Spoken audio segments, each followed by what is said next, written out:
Hi friends, welcome to my channel Geetha Srinivas vlogs. Day 4 weight loss ఛాలెంజ్లో అయితే నేను 61.10 అయితే ఉన్నాను. డబల్ చెక్ అయితే చేసుకున్నాను అనమాట. ఒకటి కాదండి, 3 సార్లు చెక్ చేసుకున్నాను. 3 సార్లు చెక్ చేసుకుంటే కూడా 61.10 ఉన్నాను. అరౌండ్ 1.5 kg అయితే వెయిట్ లాస్ అయ్యానమాట. మీలో ఎవరైనా నా ఛానల్ని ఫస్ట్ టైం చూస్తున్నట్టయితే ప్లీజ్ సబ్స్క్రైబ్ చేసుకోండి. అలాగే మీకు కనుక నా వీడియోస్ నచ్చినట్టయితే లైక్, షేర్, కామెంట్ చేయడం మాత్రం మర్చిపోవద్దు. చాలామంది చూస్తున్నారండి, లైక్ చేయడం మర్చిపోతున్నారు. ప్లీజ్ ఒక లైక్ అయితే చేయండి. లైక్ చేస్తే వీడియో అనేది చాలామందికి అయితే రీచ్ అవుతుంది అనమాట. ప్రీవియస్గా నేను వెయిట్ లాస్ జర్నీ అయితే చేస్తున్నానండి. ఒక 30 డేస్కి మీరు కనుక ఒకసారి ప్లేలిస్ట్ చెక్అవుట్ చేసేయాలి అంటే నా ఛానల్లోకి వెళ్ళి ప్లేలిస్ట్లో వెయిట్ లాస్ జర్నీ అని ఉంటుంది. అందులో ఒక 32 వీడియోస్ ఉంటాయి. ఒకసారి చెక్అవుట్ చేసేయండి. ఇక్కడైతే ఫైనల్గా 61.10 అయితే ఉన్నానండి డే 4లో. ఇంకా ఈరోజు డీటాక్స్ డ్రింక్ అయితే ఏమీ తీసుకోలేదు. నేను హాట్ వాటర్ అయితే ఒక గ్లాస్ తాగాను లేవగానే. తర్వాత నేను ముందు రోజు మీకు ఈ బ్యాటర్తో ఇడ్లీ వేసి చూపించాను కదా, ఇవాళ నేనైతే దోశ అయితే వేసుకుంటున్నాను. ఈ దోశ చూడండి ఎంత బాగా వచ్చిందంటే చాలా బాగా వచ్చిందనమాట. మనం మిల్లెట్స్తో ఇలా దోశలు, ఇడ్లీలు అయితే వేసుకోవచ్చు మనం. అంటే వైట్ రైస్, వైట్ రవ్వ వేసుకోకుండా ఇలా వేసుకోవచ్చు. నేను ఇందులో కొంచెం రైస్ అయితే కలిపానండి. అంటే బైండింగ్ మంచిగా వస్తుంది, అలాగే దోశలు అనేవి సాఫ్ట్గా వస్తాయి అని చెప్పేసి. ఆ ప్లేస్లో మీరు బ్రౌన్ రైస్ అన్న వేసుకోవచ్చు. నేనైతే వైట్ రైస్ వేసాను. నా దగ్గర బ్రౌన్ రైస్ అవైలబుల్గా లేదు, అందుకని చెప్పేసి వైట్ రైస్ అయితే వేసుకున్నాను. చూడండి దోశలు అయితే ఎంత ప్లెయిన్గా మంచిగా పేపర్ దోశ లాగా అయితే వచ్చాయో మీకు చూపించాలని చెప్పేసి ఒకటి ప్లెయిన్ దోశ, ఒకటేమో నేను క్యారెట్, ఆనియన్స్ అయితే వేసేసుకొని చేసుకున్నాను. ఇలా రాగి తీసుకోవడం వల్ల అయితే మనకి మంచిగా కాల్షియం వస్తుంది, మన బోన్ స్ట్రెంత్ పెరగడానికి అయితే ఉపయోగపడుతుంది. అలాగే ఇది స్లోగా డైజెషన్ అవుతుంది కాబట్టి మన బ్లడ్లోకి షుగర్ అనేది స్లోగా రిలీజ్ అవుతుంది అనమాట. తర్వాత ఇక్కడ వచ్చేసి నేను బీట్రూట్ తీసుకుంటున్నాను కాబట్టి మంచి ఫైబర్, అలాగే మనకి మంచిగా బ్లడ్ అనేది పడుతుంది. ఇక్కడ ఆనియన్స్ కూడా వేసుకున్నాను నేను. ఇలా ఆనియన్స్, బీట్రూట్ ఇవి వేసుకుంటే మనకి తినేటప్పుడు మంచిగా ఉంటుందండి. అయితే కొద్దిగా మనం ఒకే సైడ్ మంచిగా కాల్చుకుంటాం కాబట్టి కొంచెం టైం అనేది ఎక్కువ తీసుకుంటుంది. బీట్రూట్ కూడా కొద్దిగా ఉడకాలి కదా. ఇందులోనే కొంచెం కారపొడి కూడా జల్లుకుంటున్నాను. దీన్ని మనం ఎగ్ దోశ కూడా వేసుకోవచ్చండి. ఇంకా కార్న్ దోశ లాగా కానీ ఏదైనా ప్రోటీన్ రిచ్ ఏవి ఉంటాయో అవన్నీ పెట్టుకొని అయితే మనం దోశ అయితే వేసుకోవచ్చు అనమాట. నేనైతే ఈరోజు బీట్రూట్ ఒకటే వేసాను. బీట్రూట్ వేసేసి ఆనియన్స్ వేసుకొని కొంచెం కారపొడి జల్లేసి కొద్దిగా ఆయిల్ వేసేసి ఇలా రెండు పక్కల మంచిగా అయితే కాలి దోశ తింటున్నప్పుడు చాలా బాగుందండి అసలు. ఫస్ట్ నేను ఒక ప్లెయిన్ దోశ, ఒక బీట్రూట్తో వేసిన దోశ అయితే మా వారికి ఒకటి ప్లెయిన్ దోశ, పాపకు ఒకటి ఇచ్చేసి మళ్ళీ తర్వాత నేను ఒకటైతే వేసుకున్నాను. ఒకటే తింటున్నానండి, రెండు కాదు. చూడండి పేపర్ దోశ లాగా వచ్చింది రెండోది నేను వేసుకుంది అయితే. ఇంకా కొంచెం అయితే పల్లి చట్నీ వేసుకున్నాను. ఇంట్లో కొద్దిగా పల్లి చట్నీ చేశాను ఈరోజు, అందుకని చెప్పేసి కొంచెమే పల్లి చట్నీ తీసుకున్నాను. పల్లి చట్నీ తీసుకోవడం వల్ల మనకు మంచి ప్రోటీన్ అయితే వస్తుంది. ఇంకా కంప్లీట్గా నేనైతే ఇక పోను brown rice, healthy lifestyle అయితే మెయింటైన్ చేయాలి అనుకుంటున్నాను. నా లైఫ్ స్టైల్లో మీరు కూడా పార్ట్ అవ్వాలి అనుకుంటే నా ఛానల్ని అయితే ఫాలో అయిపోండి, అలాగే సబ్స్క్రైబ్ చేసుకోండి. ఇంకా అక్కడ నుంచి బ్రేక్ఫాస్ట్ అయిపోయినాక ఫ్రెష్ అయితే అయిపోయి ఇంకా వాషింగ్ మిషన్లో బట్టలన్నీ వేసేసాను అనమాట. ఇంకా బట్టలన్నీ ఆరేస్తున్నాను. నాకైతే మా బాల్కనీ అంటే చాలా ఇష్టం అండి. ఇలా మంచిగా స్పేస్ ఉంటుంది కదా, సో పాప అయితే మంచిగా ఆడుకుంటుంది అనమాట ఈ ప్లేస్లో. ఈవినింగ్ టైమ్స్ మ్యాక్స్ కిందకైతే వెళ్ళదు, అక్కడ నుంచే చూస్తుంది. ఎప్పుడైనా ఒకసారి నేను తీసుకెళ్తూ ఉంటాను. అంటే తను చిన్నపిల్ల కదా, కింద బాల్స్తో ఆడుతూ ఉంటారు అనమాట. పాపకి ఎక్కడ తగులుతుందో అని చెప్పేసి నాకు భయం, అందుకే కిందకి ఎక్కువగా పంపను. ఇంకా ఇక్కడ వచ్చేసి బట్టలన్నీ ఆరేస్తున్నాను. అక్కడ వెనకాల ఉన్న చెట్టు వచ్చేసి నేరేడుకాయ చెట్టు. అది మేము వచ్చిన ఇయర్ అయితే చాలా కాయలు కాస్తుందండి. అసలు ఇప్పుడేంటో మరి అసలు తక్కువ కాయలు అనమాట. ప్రతి ఇయర్ అలాగే కాస్తుంది అనుకున్నాం కానీ లేదండి, ఒక ఇయర్ బాగా కాసింది. తర్వాత ఇంకా చాలా తక్కువ కాసింది. తర్వాత ఇంక ఇలా ఎండలో మంచిగా పెట్టేస్తానండి, స్టాండ్ మీద అయితే వేసేసి త్వరగా ఆరిపోతాయి అసలు ఈవినింగ్ వరకు. కాకపోతే అలా అనుకున్నాను కానీ అవి ఆరలేదండి, వర్షం పడిపోయిందనమాట. మళ్ళీ అన్నీ లోపల పెట్టేశాను. మళ్ళీ తర్వాత రోజు కూడా వాటిని డ్రై చేయాల్సి వచ్చింది నాకు. ఇలా అన్నీ అయితే కొన్ని దండం మీద, కొన్ని స్టాండ్ మీద అయితే వేసేసుకున్నాను. అయితే నా పూల మొక్కల చెట్లు ఇదివరకి వ్లాగ్స్‌లో నేను చూపించాను కదండీ! అన్నీ చనిపోయాయి. అంటే మా చెల్లి డెలివరీకైతే వెళ్ళాను కదా! అప్పుడు మా వారేం చేశారంటే తను కూడా పాపను చూడ్డానికొచ్చినప్పుడు ఆ చెట్లని వాటర్ ఎయడానికి పెట్టకుండా వచ్చారండి. మేమెళ్ళేటప్పుడు వేరే బాల్కనీ సైడ్ పెట్టెళ్తామనమాట. ఓపెన్ ఉండే దగ్గర. అక్కడైతే ఎవరో ఒకరు వాటర్ ఎసేస్తారు. ఈసారి ఏంటి అంటే మా వారు ఇక్కడే పెట్టేశారు. దీనికి వాటర్ పోయడానికి ఎవ్వరికీ యాక్సెస్ ఉండదు. ఇంకా చెట్లయితే చనిపోయినాయి. ఓన్లీ మన గడ్డి పువ్వులుంటాయి కదా! ఆ చెట్లు మాత్రమే బతికున్నాయి. ఇంకా బట్టలన్నీ ఆరేసి లోపలికొచ్చేసి ఇంకా లంచ్ అయితే రెడీ చేసేద్దాము అని చెప్పేసి ఇంకా లంచ్ కోసం ప్రిపేర్ చేస్తున్నాను. లంచ్‌కొచ్చేసి ఈరోజు పప్పుచారు అయితే చేస్తున్నానండి. పప్పుచారులో అయితే నేను ఎక్కువ వెజిటబుల్స్ ఉండేలాగా చూసుకుంటున్నాను. ఎందుకంటే మనకి మంచి పోషకాలు అయితే వస్తాయి అందుకోసం అని చెప్పేసి. మనం తినే దాంట్లో ఏంటంటే మినరల్స్, విటమిన్స్ అన్నీ ఉన్నాయా లేవా అనేది మనం చెక్ అయితే చేసుకోవాలి. ఇక్కడ వచ్చేసి నేను క్యారెట్ అయితే ఒక్కటి తీసుకున్నాను. తర్వాత ఇంట్లో ములక్కాడలు అవైలబుల్‌గా ఉన్నాయి. సో, ములక్కాడలు తీసుకున్నాను. ఒక 4 బెండకాయలు అయితే తీసుకున్నాను. అలాగే 2 టమాటాలు తీసుకున్నాను గానీ, ఒకటే టమాటా అయితే వేశాను. తర్వాత కీరా దోసకాయ వచ్చేసి నేను రైస్ తినేప్పుడు పక్కన పెట్టుకుంటాను కదా! అందుకోసం అని చెప్పేసి మళ్ళీ చెక్కు తీసేయడం ఎందుకులే ఇప్పుడే తీసేసుకుందాము. మొత్తం ఒకేసారి పొట్టు బయట ఏసేయొచ్చు అని చెప్పేసి ఇంకా అన్నీ ఒకేసారి పీల్ చేసేసుకున్నాను ఇక్కడ. ఇలా వాటర్ కంటెంట్ ఉన్న కర్రీస్ తీసుకోవడం వల్ల మనకి ఎక్కువగా దాహం అనేది వేయదు. అలాగే మనం హైడ్రేటెడ్‌గా ఉంటాము. ఇంకా అసలు ఇప్పుడైతే వానాలు స్టార్ట్ అయిపోయాయి గదా! అయినా సరే అండి కిచెన్‌లో ఎక్కువసేపు అయితే ఉండలేకపోతున్నాం అనమాట. చాలా ఎండ అంటే చాలా ఎండ. అసలు వేడిగా ఉంటుంది. వాన పడ్డప్పుడు మాత్రమే మబ్బులొచ్చేస్తున్నాయి. వాన పడుతుంది. మళ్ళీ వాన అయిపోంగానే మళ్ళీ ఎండ స్టార్ట్, మళ్ళీ ఉడకపోత స్టార్ట్ అయిపోతుందనమాట. ఇంకా అయితే నేను కిచెన్ అన్నీ ముందు రోజే చేసేసుకున్నాను కాబట్టి నాకు నీట్‌గా అనిపించింది. తర్వాత ఇంకా వీళ్ళకి 3కి, 4కి అలాగే ఏదైనా స్నాక్ తింటారు కదా! అందుకని చెప్పేసి వీళ్ళకి స్వీట్ కార్న్ అయితే ఉడకపెడదామని చెప్పేసి స్వీట్ కార్న్ అయితే ఒకటి అది కూడా పొట్టు తీసేసి పక్కన పెట్టేసుకున్నాను. అన్నీ చెక్కు తీసేసుకున్నాక ఫస్ట్ పప్పు అలాగే రైసు పొయ్యి మీద పెట్టేద్దాం అనుకుంటున్నాను. ఈ రోజైతే పప్పుచారులో నేను వచ్చేసి 2 పప్పులు కలుపుతున్నానండి. 1 గ్లాస్ కందిపప్పు కలిపాను. అందులో ఒక హాఫ్ గ్లాస్ వచ్చేసి పెసరపప్పు కలిపానండి. ఇంకా ఈ మంత్‌కి పప్పు అయితే అయిపోయిందనమాట కందిపప్పు. మళ్ళీ నెక్స్ట్ మంత్ నేను గ్రాసరీ తెచ్చుకున్నప్పుడే తెచ్చుకుంటాను. ఇంకా ఇక్కడ మనం పెసరపప్పు కూడా వేసుకుంటున్నాం కాబట్టి మనకి చలవ చేస్తుందండి. అలాగే మంచి ప్రోటీన్ అయితే వస్తుందనమాట. అలాగే పెసరపప్పు, కందిపప్పు కలిపి మనం పప్పుచారు చేసుకుంటే పప్పుచారు అనేవి చిక్కగా ఉంటే చాలా బాగుంటాయి. టేస్ట్ కూడా చాలా బాగుంటుంది. మా వారికి అయితే చాలా అంటే చాలా నచ్చింది. ఆబ్వియస్లీ తనకి పప్పు అంటే ఇష్టం కదా! అయినా సరే పప్పుచారు ఒక్కొక్కసారి తనకి నచ్చుతుంది, ఒక్కొక్కసారి నచ్చదనమాట. పలుచగా అయిపోతే నచ్చదు. ఇలా కొంచెం చిక్కగా ఉంటే తనకి ఇష్టం అనమాట.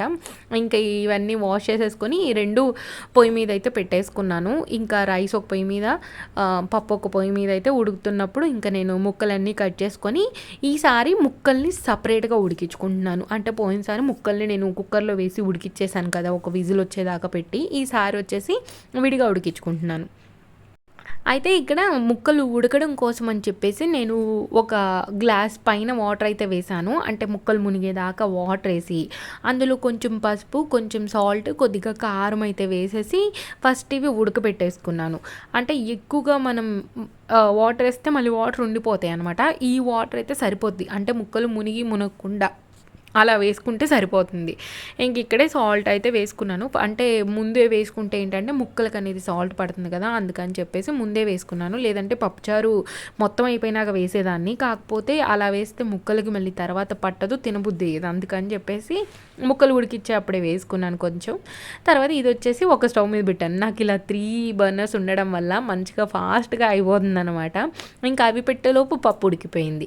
ఇంకా పప్పు నేను మెదుపుకొని పెట్టుకునే లోపు ముక్కలు ఉడికిపోయాయనమాట. చాలా ఫాస్ట్‌గా అయిపోయింది వంట ఈరోజు. అసలు వంట ఫాస్ట్‌గా అయితే ఎంత రిలాక్స్‌గా ఉంటదో అండి అసలకి.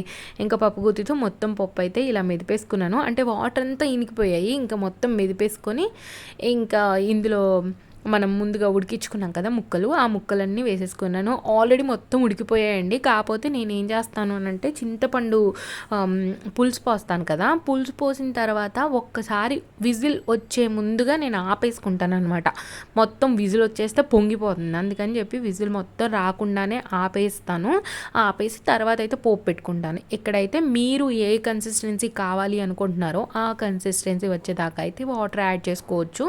వాటర్ యాడ్ చేసుకున్నాక ఇంకా ఇక్కడ సాల్ట్ ఒకసారి చెక్ చేసుకున్నాను, ఎందుకంటే ముక్కలకి వేసాను కదా, అందుకని చెప్పేసి చెక్ చేసుకొని మళ్ళీ కొంచెం సాల్ట్, కొంచెం కారము, అలాగే కొత్తిమీర ఇక్కడే వేసేసుకుంటున్నాను. కొత్తిమీర మీరు కుక్కర్ మూత పెట్టే ముందుగా వేసేసి పెట్టారనుకోండి, పప్పుచారు అయితే సూపర్గా ఉంటాయండి. మనం తాలింపులో వేసిన దానికంటే పప్పుచారు ఉడికేటప్పుడు అంటే మరిగేటప్పుడు వేసారనుకో చాలా అంటే చాలా బాగుంటాయి. ఒకసారి ట్రై చేయండి ఇలా.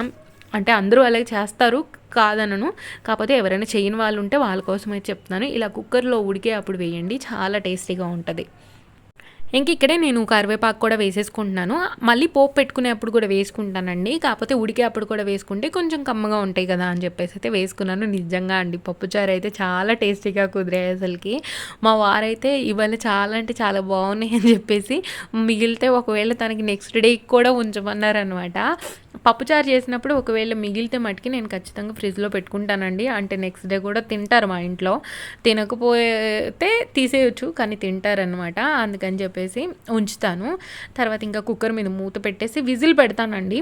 అంటే విజిల్ వచ్చే టైంలో నేను ఆపేస్తాను. ఇంకా ఇవి పెట్టేశాను కదా, ఒక పొయ్యి మీద స్వీట్ కార్న్ కూడా పెట్టేశాను. అలాగే ఇంకా రైస్ మొత్తం ఉడకలేదు, ఇంకా రైస్ కూడా ఉడుకుతుంది. ఇంకా ఈ ఉడికేలోపు గిన్నెలు కూడా మళ్ళీ వచ్చాయండి. ఇంకా గిన్నెలు మళ్ళీ తోమాను.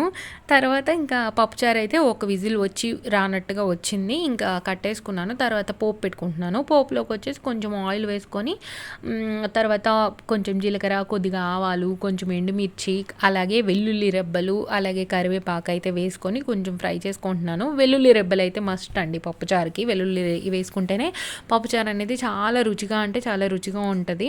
ఇంకా చూడండి పప్పుచారు అయితే మాకైతే ఈ కన్సిస్టెన్సీ నచ్చుతుందనమాట. వాటర్గా ఉన్న నచ్చదు, అలాగే బాగా చిక్కగా ఉన్న నచ్చదు. ఈ కన్సిస్టెన్సీ అయితే మాకు బాగా నచ్చుతుంది. తర్వాత ఇంకా నేనైతే జడ కూడా వేసేసుకున్నాను. ఇంకా జడ వేసేసుకొని వాటర్ వస్తున్నాయి అనమాట ఆఫ్టర్నూను. ఇంకా వాటర్ అయితే పట్టేసుకుంటున్నాను. ఇంకా మాకు వచ్చేసి వాటర్ 1:30కి అలా వస్తాయి. మార్నింగ్ కూడా వస్తాయి, మార్నింగ్ 10:30కి అలా వస్తాయి. కాకపోతే ఈ మధ్య మార్నింగ్ అంత సరిగా రావట్లేదు అనమాట. కొంచెం స్ట్రక్ అవి వస్తున్నాయి. అందుకని చెప్పేసి ఇంకా ఆంటీ నేను ఆఫ్టర్నూన్ వదులుతాను అప్పుడు పట్టుకోండి అని చెప్పారనమాట. ఇంకా అందుకే ఆఫ్టర్నూనే పట్టుకుంటున్నాము. ఇది ఒకటి బాగుందండి, ఇంట్లోకే వచ్చేస్తాయి మంచినీళ్ళు అయితే. ఇంకా ఇక్కడే వాళ్ళకి కింద ఫిల్టర్ ఉంటుంది అనమాట, అవి ఫిల్టర్ అయ్యి వచ్చేస్తాయి. అందుకే డైరెక్ట్గా తాగేస్తాము, ఎలాంటి ఫిల్టర్ అయితే ఏమీ ఉండదు. ఇవి వచ్చేసి కార్పొరేషన్ వాటర్ అంటారు ఇక్కడైతే. ఒక్కొక్క దగ్గర ఒక్కొక్క వాటర్ అంటారు కదా.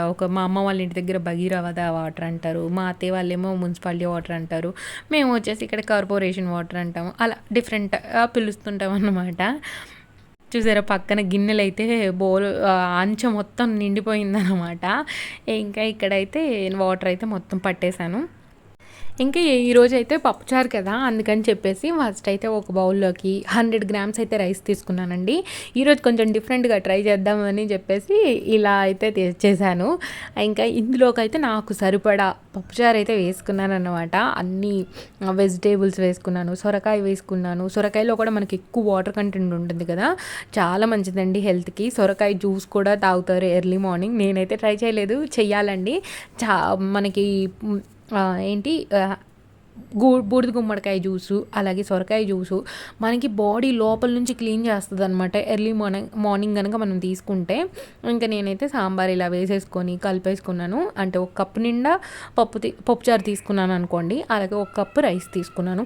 రైస్ అంటే నొక్కకుండా ఒక 100 గ్రామ్స్ వచ్చేలాగా తీసుకున్నాను. తర్వాత ఒక 2 టేబుల్ స్పూన్స్ పెరుగు తీసుకొని అందులో బీట్రూట్ అయితే ఇలా వేసుకొని తిన్నానండి. చాలా అంటే చాలా బాగుందండి. మనకి బీట్రూట్ ఫ్లేవర్ అయితే తెలియదు అనమాట. ఇలా తింటే చాలా హెల్త్కి కూడా మంచిది. పెరుగు తినడం వల్ల మనకి మంచిగా డైజెషన్ అవుతుంది. అలాగే నేను కీరా తీసుకుంటున్నాను. వాటర్ కంటెంట్ ఎక్కువగా ఉన్న ఫుడ్ అయితే తీసుకున్నాను ఈరోజు. చాలా హెల్త్కి అయితే. ఇంకా నైట్ డిన్నర్కి వచ్చేసి సలాడ్ అయితే తీసుకున్నాను. సలాడ్లో వచ్చేసి కీరా దోస, అలాగే క్యారెట్ తురుము, బీట్రూట్ తురుము, కొంచెం స్వీట్ కార్న్, అలాగే పపాయ ముక్కలు అయితే పెట్టుకున్నాము. అంటే నాకు, మా పాపకి, అలాగే మా వారికి అనమాట. ఆ ఎల్లో కలర్ బౌల్ వచ్చేసి నాది. ఇంకా మా వారైతే టేస్ట్ చేస్తాను ఇవ్వు నాకు కూడా అంటే తనకు కూడా ఇచ్చాను. ఇంకా దాంట్లో కొంచెం సాల్ట్ కొంచెం కారం కూడా వేసుకున్నానండి, బాగుంది టేస్ట్ అయితే. ఇంకా ఫేస్ ప్యాక్ పెట్టుకుందాము, పపాయ ఇంట్లో ఉంది కదా అని చెప్పేసి పపాయను మెత్తగా మ్యాష్ చేసి అందులో ఒక 1/2 టేబుల్ స్పూన్ దాకా అయితే ముల్తానీ మట్టి వేసుకున్నాను. తర్వాత ఫేస్ అంతా నీట్గా వాష్ చేసేసుకొని టవల్తో తుడిచేసుకున్నాను. తర్వాత వచ్చేసి ఫేస్ ప్యాక్ అయితే వేసుకుంటున్నాను. నాకు ఈ పపాయ అంటే మా చిన్ననాటి రోజులు గుర్తొచ్చాయన్నమాట. చిన్నప్పుడు మాకు పెద్ద పెద్ద చెట్లు ఉండేవి, పెద్ద పెద్ద చెట్లకు పెద్ద పెద్ద కాయలు కాసేవన్నమాట. అంటే మాకు బర్రెలు ఉండేవి. అయితే ఆ పెద్ద పెద్ద కాయలు తెంపడానికి మేమైతే బర్రెలకి దానా పెడతాం కదా, ఆ బుట్టలు పట్టుకొని కోసేటప్పుడు నిల్చునే వాళ్ళం అనమాట. ఆ కాయ పడితే ఆ బుట్టలో పడిద్ది అని చెప్పేసి ఎంత తీయగా ఎంత బాగుండేవో అసలుకి. ఇంకా అమ్మమ్మ ఏం చేసేదనంటే ఇది స్నానానికి వెళ్ళే ముందుగా మాకు ముక్కలు ఇచ్చేదనమాట. ఆ ముక్కల్ని మేము వచ్చేసి ఫేస్కి పెట్టేసుకొని ఒళ్ళంతా పూసేసుకునే వాళ్ళం, కాళ్ళకి చేతులకి మొహానికి రాసేసుకునే వాళ్ళం అనమాట. రాసుకొని తర్వాత కాసేపు ఆగితే ఇది వచ్చేసి మన స్కిన్ అనేది టైట్గా అవుతుంది అన్నమాట. పపాయ అయితే మన స్కిన్కి చాలా మంచిదండి. ఒకవేళ మీకు ఎవరికైనా ఇచ్చింగ్ ఉంటే మీరు ఇగ్నోర్ చేసుకోవచ్చు. ఇచ్చింగ్ అలా ఏమీ లేని వాళ్ళు, పడే వాళ్ళు అయితే ఖచ్చితంగా ఫ్రూట్ మంచిగా ఫేస్కి పెట్టుకుంటే మాత్రం చాలా మంచిది. ఇంకా ఇక్కడ చూడండి నాకు మిగిలిందనమాట. మిగిలితే నేను వచ్చేసి హ్యాండ్స్కి కూడా పెట్టుకుంటున్నాను. అలాగే మనం ముల్తానీ మట్టి తీసుకుంటున్నాం కాబట్టి మనకు వచ్చేసి యాక్ని రిలేటెడ్ ఇష్యూస్ ఏమన్నా ఉన్నా కానీ క్లియర్ అవ్వడానికి హెల్ప్ అవుతుంది. అలాగే మనం మొటిమలు రాకుండా కాపాడుతుంది. ఇక్కడ చూడండి స్కిన్ అయితే నాకు టైట్గా అయ్యిందనమాట. ఇంకా ఇదైతే నేను రిమూవ్ చేసేస్తున్నాను. నాకు టోటల్గా ఒక 15 మినిట్స్ టైం అయితే పట్టింది ఇది డ్రై అవ్వడం కోసమని. ఇక్కడ స్కిన్ అంటే టైట్గా అయిపోయింది అనమాట. ఇలా తిప్పుతుంటే నాకు తెలుస్తుంది, నేను ఫీల్ అవుతున్నాను అనమాట, అంటే టైట్గా ఉంది అని. ఇలా చేస్తూ ఉంటే మనకి స్కిన్ కూడా మంచిగా గ్లో వస్తుంది, అలాగే కొంచెం ముడతలు అవి తగ్గుతాయి అన్నమాట. ఇంకా వచ్చేసి ఇదే అండి ఫేస్ ప్యాక్ అయితే. మీరు కూడా ట్రై చేయండి. మీకు నచ్చినట్టయితే లైక్, షేర్, కామెంట్ చేయడం మాత్రం మర్చిపోవద్దు. అలాగే Day 5 వెయిట్ లాస్ ఛాలెంజ్ కోసం అయితే ప్లీజ్ సబ్స్క్రైబ్ చేసుకోండి. బాయ్ అండి, బాయ్. ఇక్కడైతే మా వారు మా పాప ఆడుకుంటున్నారు, చూడండి ఏం చెప్తారు. Baby cat mummy, daddy dog, mummy mouse కాదు, మమ్మీ లయన్.